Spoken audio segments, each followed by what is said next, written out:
FidoNET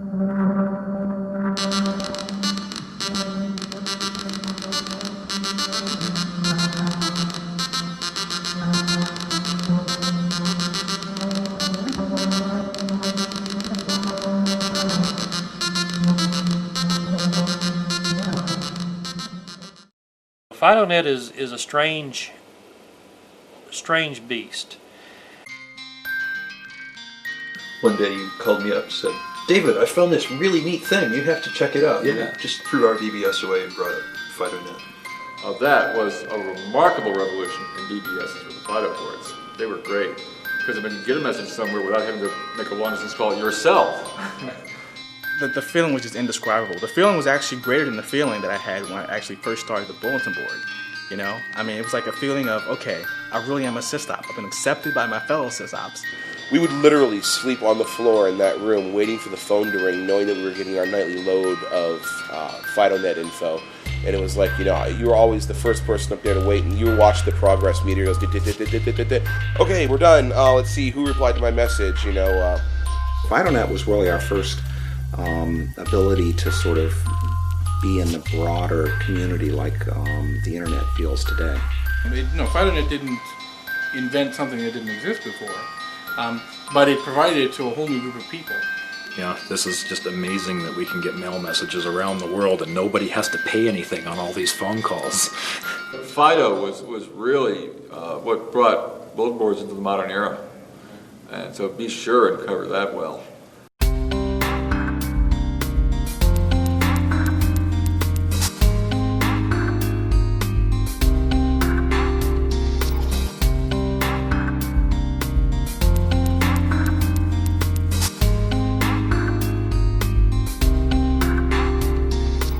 I didn't no idea it was going to become so amazingly large or long-lived. That's the part that gets me.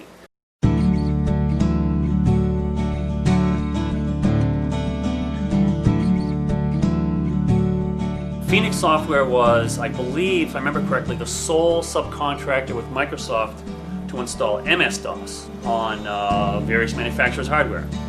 I would sometimes just get a board nailed to a piece of plywood with a power supply that gives you shocks, no monitor, and CPU and memory, and an EEPROM socket, and a list of I/O ports. And I would burn a PROM on my 8086 machine, and I would stick the PROM in, and I would make the screen clear. You know, then I would go step by step by step and make a machine come up cold. So I had this real concept of hardware-independent device layer. I thought, well, you know, I want to write a bulletin board. I get a spare few weeks. That could be easy. Well, you know, 10 years later, I'm still not done. But wrote this bulletin board, and it used the I/O layer I'd done for Phoenix. Ultimately, that's how I found Tom Jennings, was because I had this DEC Rainbow that needed communication software for, and didn't have any. John Medill, I don't know how, he ended up calling my bulletin board, said, hey, I got a DEC Rainbow. I also don't have an IBM PC. And for the first maybe year or so, all I knew was there was this incredibly bright mind on the other end of a keyboard that was typing words to me faster than I could read. It was very painful. He would tell me some data, I would make a binary, he would download it at 1200 baud across the country, you know, during the day, and we did this a dozen or 20 times, and finally the freaking thing worked. It was really, it was fun. I mean, I remember a lot of anticipation about that first version, but I don't recall it not working, you know? Maybe that's just selective memory, but it just like always worked. And that's one of the things that was amazing about Tom. He'd cut a lot of code, and it worked. So there's a bunch of Fido bulletin boards, and then John and I were just doing so much keyboard chat, you know, sysop chat crap. It was just making me crazy, and it was costing a fortune. So I don't know where I remembered that bulletin board to bulletin board message thing.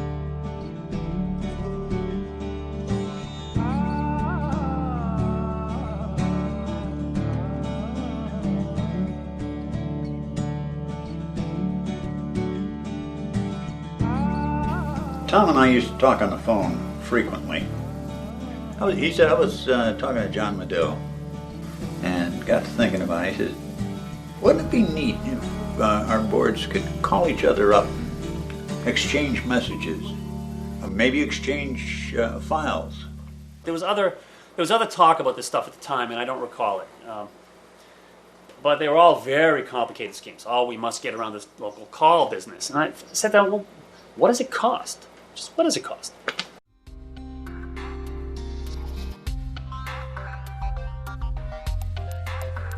Just did the math. It just wasn't a whole lot of money. Basically, in 1 minute, you could move a couple of K of text or something. So the economics just went that bad. So did the first FidoNET. We went through this transition where we went from being Fido BBS to being FidoNET. Tom Jennings had logged in during the middle of the night somewhere along the way, and he'd uploaded a new Fido, another program called FidoNET, and a node list. You're actually watching two machines coast to coast connect, and error checking and resynchronization and all this stuff. And it's like, this is going to be a big machine. It was fun making a big autonomous machine. And suddenly we had systems that could call each other up and talk to one another. How it got spread out after that, because it was just amazing. We went from 2 to I don't know, it seems like 150 in less than 6 months or some such thing. And it just had a momentum of its own and mind of its own. It just spread like wildfire.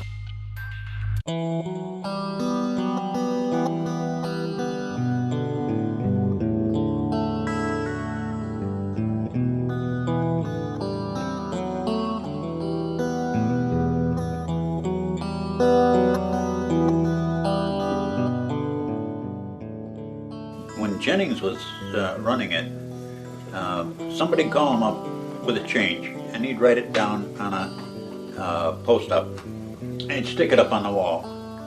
And maybe he'd see it in a week or so and finally get it edited into the node list, and maybe it'd fall off the wall and he'd never see it at all. And his wall was a mass of post-its. How he ever found anything in what was on the wall, I don't know. He published the node list whenever he felt like it. So there was no way that you knew that a new node list was available.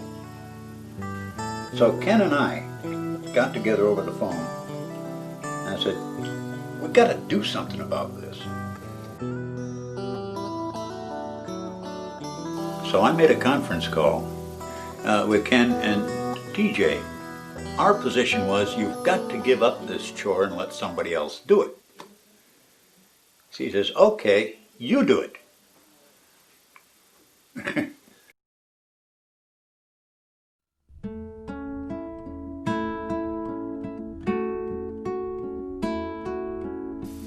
The node list continued to grow, and by late winter, early spring of '85 now, we've been in business as a network almost a year. And that's when TJ laid the awful truth on us. He had 250 node limit. Well, we were about 230 nodes at that time. And so we started getting panicky. That's when we started talking about, what are we going to do? We're running out of node list space. The node list is becoming unmanageable. It's so big anyway.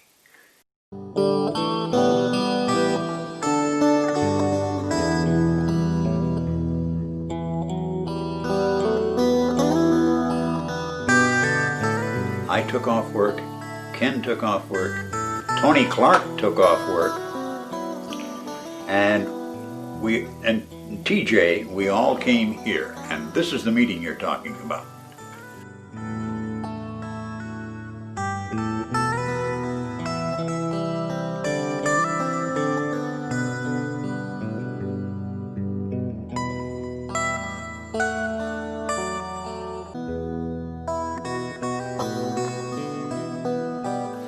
TJ had some maps in his knapsack, and he pulled out a map of the U.S.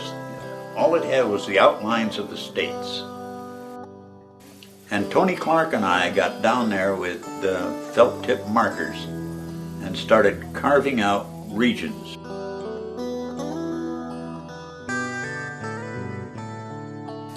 You're into trivia here. Do you know why how the first FidoNET regions in the U.S. were created. It was based on the NCAA basketball brackets. It was totally arbitrary, really. What we were trying to do was come up with more or less equal populations as best we could guess. We were all prepared for a horrendous horror story when we switched from the amorphous net to the net node concept, because we all did it on the same day. That sticks in my mind more than anything else when, they had us go from just nodes to net node, and how, they were all so worried about, we're going to do this at like midnight and everything's going to either work or it's all going to blow up, and everybody had to be ready to do the same thing at the same time, and, the good old days. I figured, oh, it's going to be a catastrophe.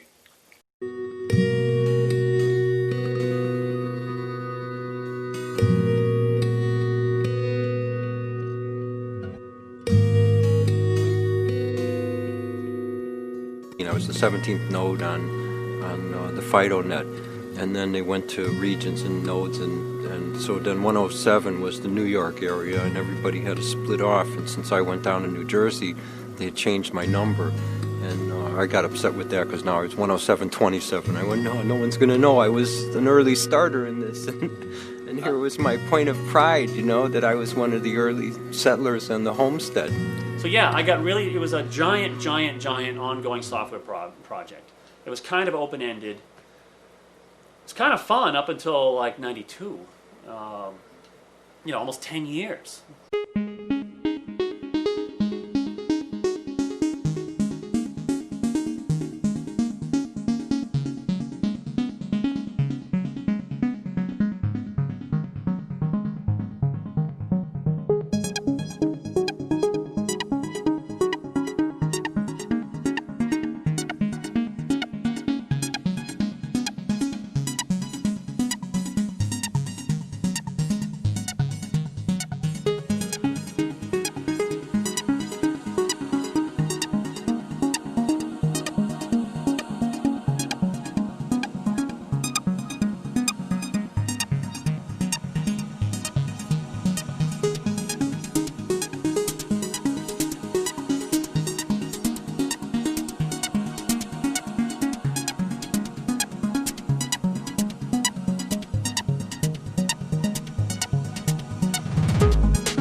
It was amazing, some of the stories that I was told. During Desert Shield, and they're doing the build-up in Saudi Arabia. At that point, this is pre-internet. There was a Desert Storm Fido BBS over there. We were doing electronic mail to soldiers stationed in Saudi Arabia.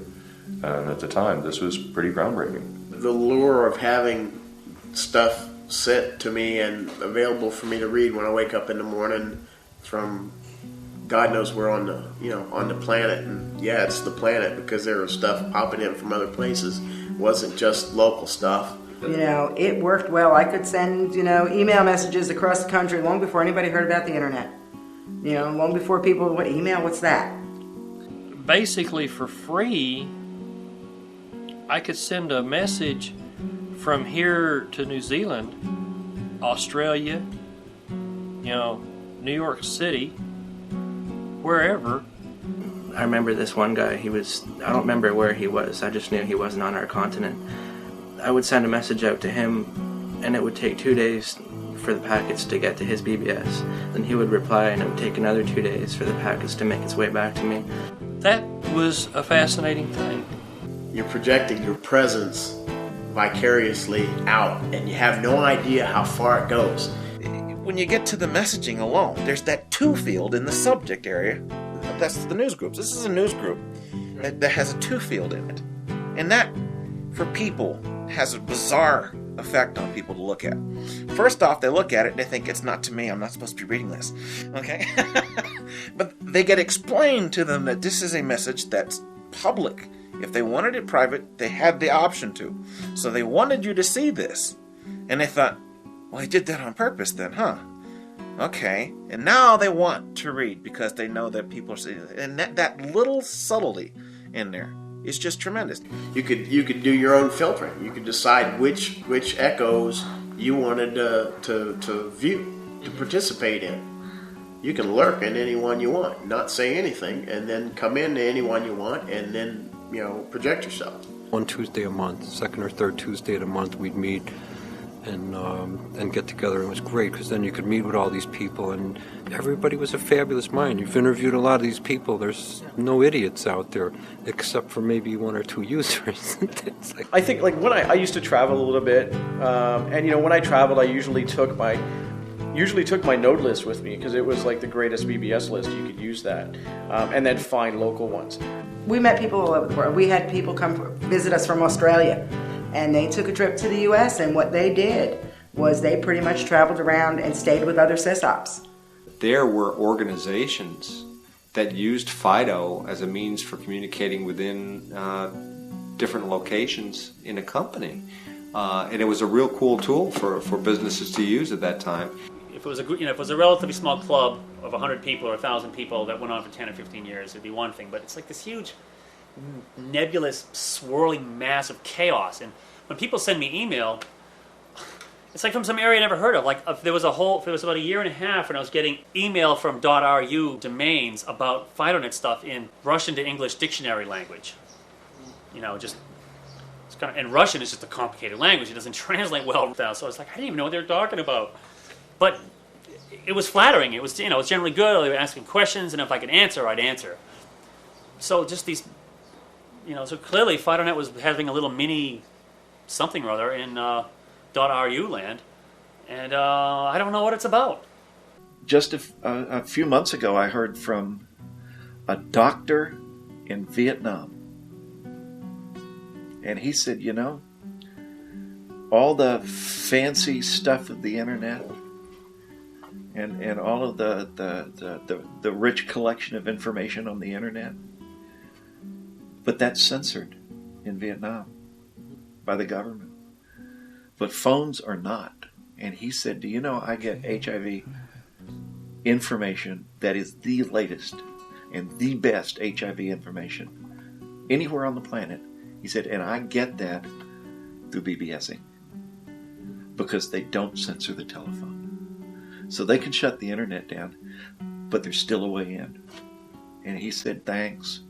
Without FidoNET and Opus, a lot of people would be dying that aren't dying. So that's cool. You came and went. Tom is a fictional character that I've read about on the internet and in the Fido News. The deification of Tom? Yeah, I'd say... Well, sure, everybody thought Tom was the god of Tom telecom. Yeah. It's really kind of interesting, but we're definitely in a situation where Tom was the creator. And you can look at that from a religious or a spiritual perspective, or you can just look at it as he was being creative, and he created this thing that had a life of its own. You bet. And when you got to meet him, he was so aloof, just because he's a character. You figure that out after years, Tom was this incredibly admired individual that put a lot of time into doing something that he believed in. Now, maybe it was just for the excitement. maybe it turned into something. Maybe what everybody thought it was for Tom was nowhere near what it was for him. And I imagine that that's probably the case. I guess everybody really has their own view of the, quote, Tom Jennings dream. He did a lot to promote that messianic image. Now, you're talking to him, and this is 20 years later, okay? And we've all hopefully grown up a little bit or changed in a number of ways, but there was no stronger supporter of the messianic image of TJ than TJ. Right. Yeah. Absolutely chaos. You know, it was like, yeah, I'm saying this. Let's hear the applause from the wings. That's what I'm saying. You know, and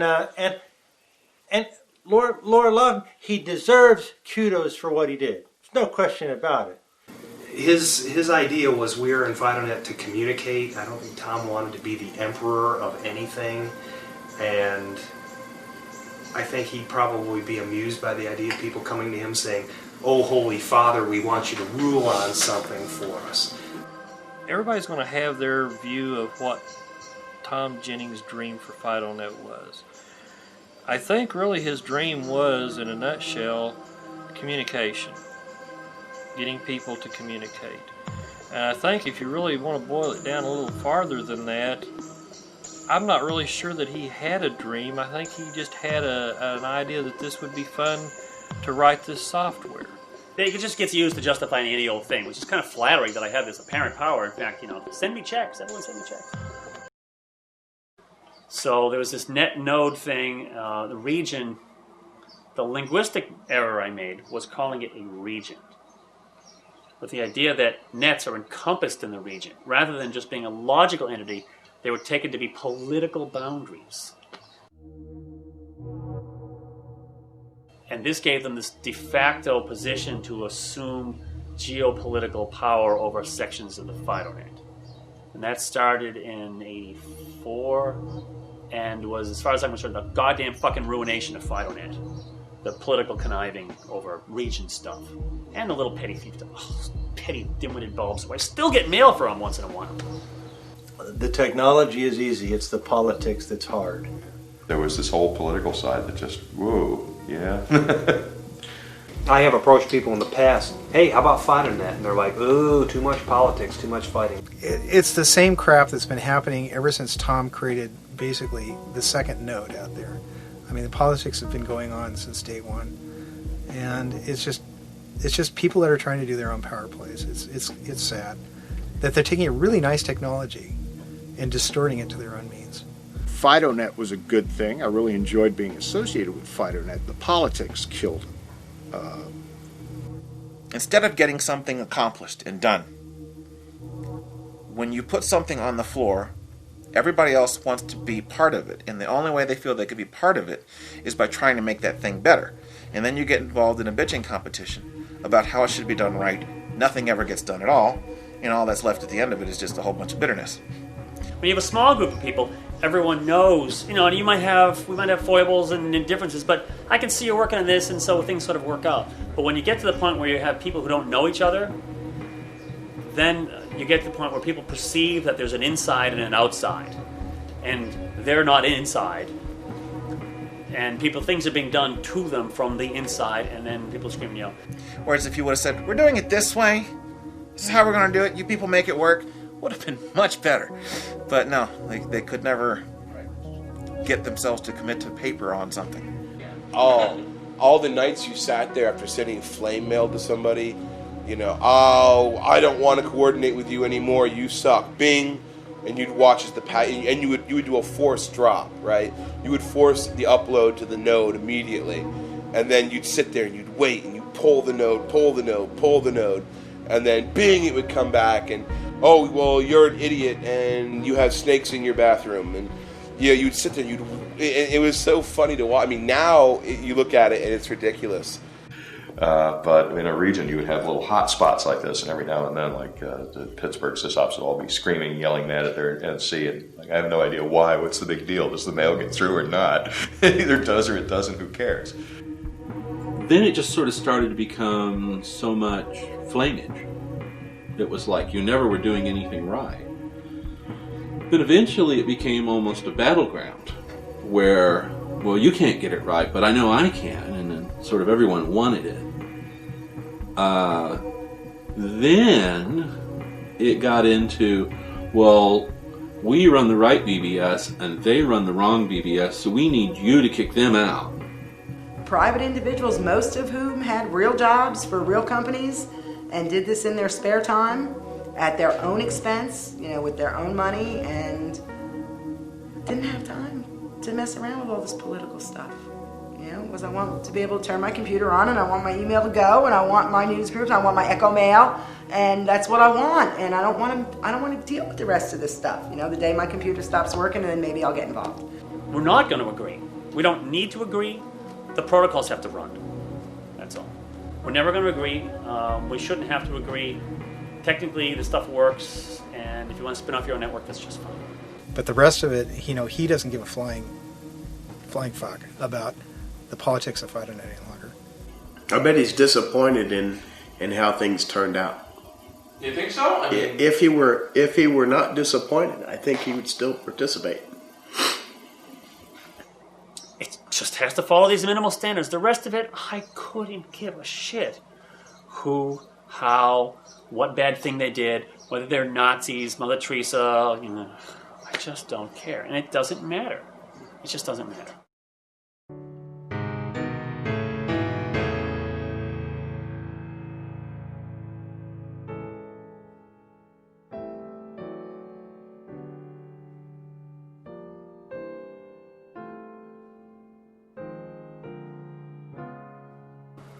The whole IFNA debacle, it's a very sore point amongst a number of people. IFNA was originally TJ's idea. In fact, he coined the phrase. He came up with it. He came up with it. I tell people that. It was our own doing. I was fully responsible, along with Ken Kaplan and all that, in hindsight, of doing this IFNA debacle, which I'm sure you will hear to no end. Back in '84, he was talking about an International FidoNET Association, and he wanted it so that he could distribute T-shirts and bumper stickers, right. And that's about all he could think of to use it for.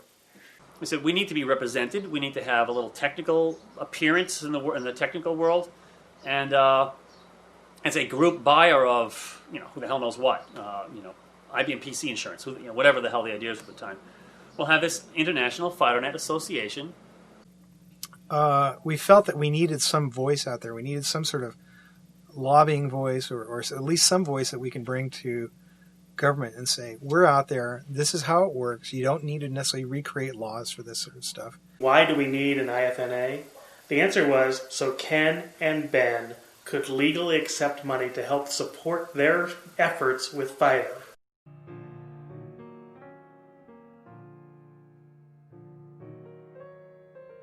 Ken's phone bill at that time was monstrous because he was pushing the node list out.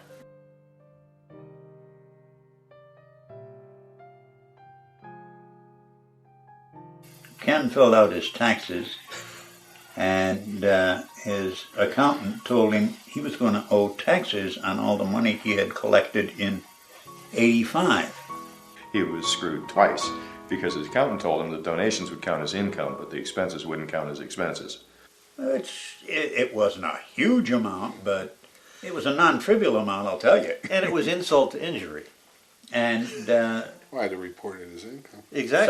So that was one thing that suddenly, and he's already collected he'd already collected by April as much in '86 as he had in all of '85. It was basically structured so that money could be given in, so that the people who were putting out lots of money for their hobby wouldn't have to put it out. It would be taken care of, so that those central nodes, the modems would be given to them. But we needed an organizational framework in which to do that, and conventionally that's a 501c3 nonprofit corporation, so that's what we did.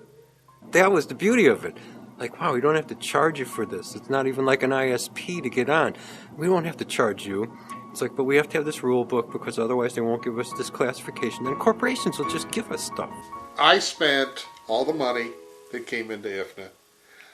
I was, one individual. I had one P.O. box. I was spending it on postage.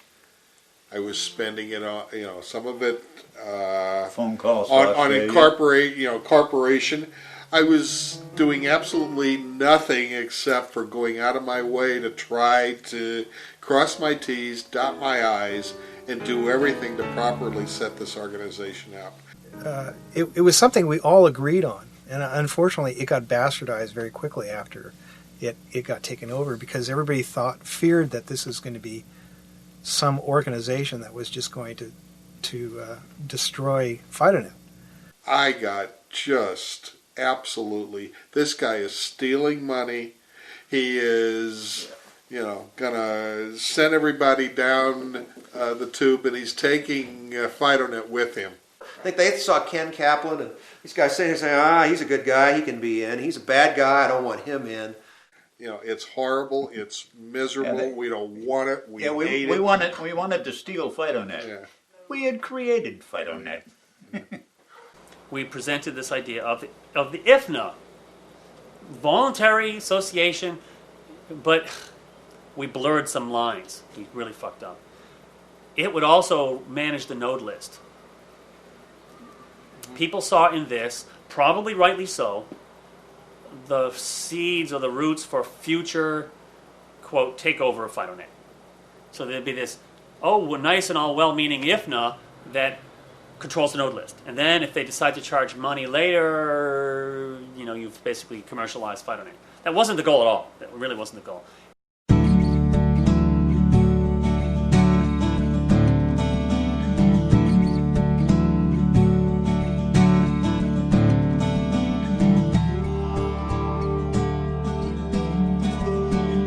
Everybody had been able to think about it, because I guess they'd announced before this meeting that this was going to be the big organizational meeting of the IFNA, and they'd left people alone way too long to think about what that might mean.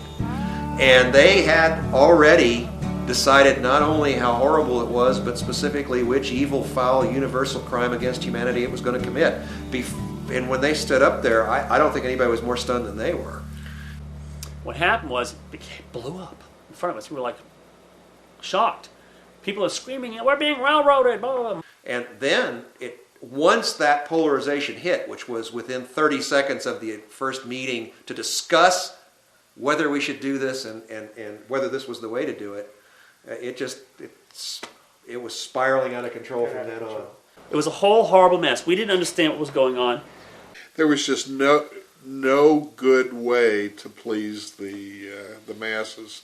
So IFNA was a nice idea, ill-conceived. I think on our side, people might have been less altruistic than others.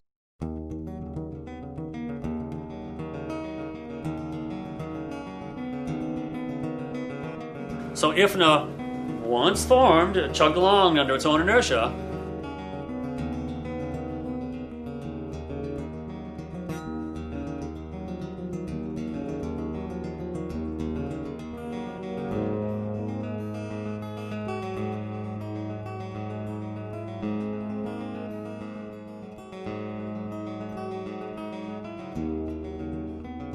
By 86, I think in 86 I did the big embarrassing debacle on the podium.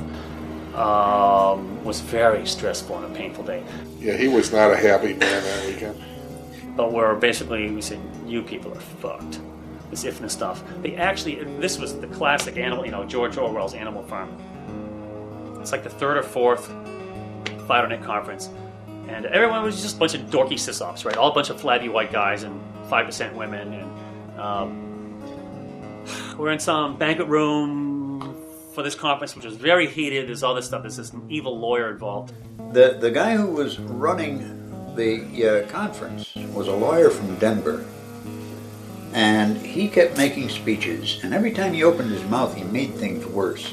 Basically, so that we went to this banquet room, everyone's like, well, this IFNA thing is getting to be really bad. We walk in, there's all these tables, you know, standard hotel banquet stuff, and then there's a little raised platform with a long table and chairs on it for the IFNA board. As for the raised dais, nobody did that deliberately. It's just the way the hotel set things up. So all of a sudden, it was genuinely us and them. And it's like, okay, you said you weren't going to do this, and you did it. They did it. And I was on the board. They wanted me to go, and I simply refused.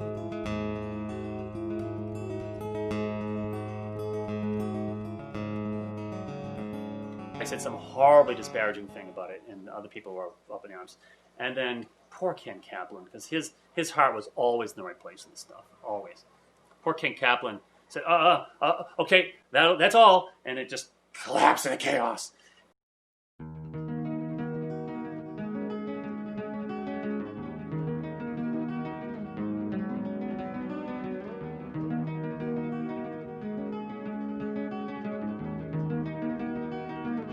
This lawyer, he wanted to simply fully commercialize FidoNET, period, pay to play. He wanted to charge people to be in the node list. He took me aside just before this meeting and said, you know, we're going to go into this and we're going to have some vote. I forget what the issue was. We're going to have some vote on whether you have to pay or something, whether you have to be a member of IFNA to be in the node list, the pivotal point. And this is up in his hotel room. He said, we're going to vote for it. It's a done deal. If you go along with it, being me, it'll all happen smoothly. If you go along, well, you know, it's going to happen anyways. It'll just be a lot of trouble. And I should have said, fuck you. I didn't say fuck you, but I virtually said fuck you. I said, I'm not going along with this. And then I went downstairs and didn't go along with it. And then that's when legal action started.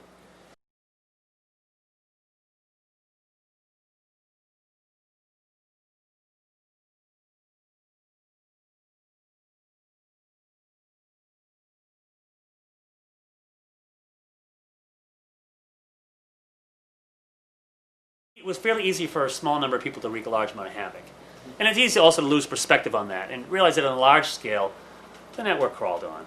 It breaks up into little pieces and it reforms, and it doesn't really matter. Because underneath there's people who are using the network technology to do something between us, and there's this raging lunacy over here, and they just don't have to look and pay attention to it at all. So that was its saving grace. It just runs in spite of the idiots.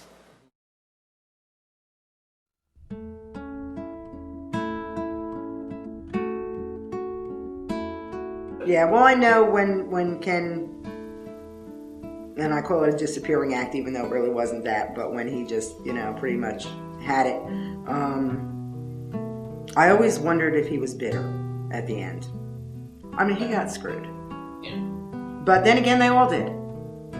That's the reason I burned out so early is I am not and never really was a bulletin board sys-op.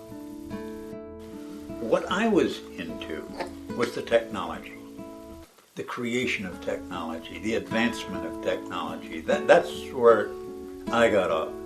And when that started to wear out or slip away or whatever it did, I began to burn out. What I found is that I was competing for Tom's time when I talked to him about concepts and what have you. And at one point I just realized that I had to let it go, because fighting for space in this wasn't what I had in mind. You know, my involvement was pure curiosity and pure adrenaline and pure excitement. So when it stopped being those things, I fell out of that. Those jobs are thankless jobs. And yeah, you know, a lot of times you don't get the praise until you leave.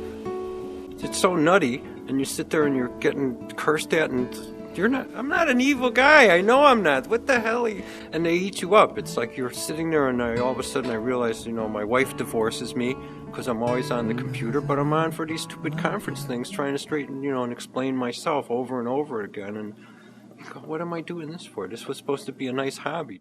And, you know, whenever you throw up your hands and say, oh, man, I quit, I'm so tired of this, blah. Well, you can't leave. You're the greatest we've ever had, you know. Really? You know, why didn't you tell me that, you know, back then? You know, why do you wait until now? You know. When we let FidoNet go, we made sure that whoever we handed it off to was someone who was going to keep it going. So I know, when I walked away from it, I knew that, maybe these guys weren't going to keep it flying for as long as I did. But it kept going. That amazes me more when I found out just recently that FidoNet is alive and well. And I think as FidoNet is in 2002, we obviously probably have a more mature user base and a mature, at least in years at the very least, membership. The folks that are involved with it now, yes, there can be some parallels that some folks might draw to ham radio or other hobbies that have been around for a while.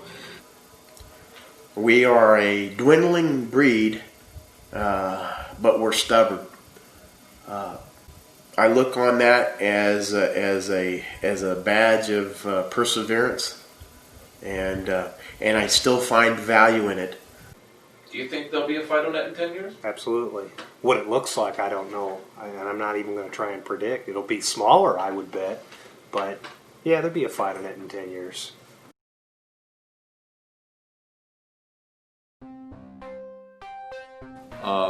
My thanks to Tom Jennings for writing FidoNet. I mean, that was brilliant software. The concepts that he worked into that were just great. Wonderful stuff. It taught me that you can't have... I was an anarchist and anti-war and everything, and after that, I understood benevolent dictatorships. It was the great irony of FidoNet. FidoNet was that Tom Jennings was an anarchist and believed in everybody should just do their own thing. But he designed this networking technology that required a central authority to say who was in and who was out. People say, oh, FidoNet peaked whenever it had 30,000 nodes, you know, and growing. And then it started dying off. Well, yeah, that's true. You know, I mean, you can't argue with history. The history book is written. You can go back through the node list and see this. But on the same token, I don't see that FidoNet has totally peaked. FidoNet started out as a couple of computers with software that really didn't exist, that was being invented. The software has evolved constantly. So I don't know that really FidoNet has peaked yet. It's nice to build something that lasts longer than you do. Well, I don't know if it will, but it lasts longer than your current attention span. It's like, oh, that's still going on? Oh, I didn't know. It's like, oh, I left the stove on, the water's still boiling. You know?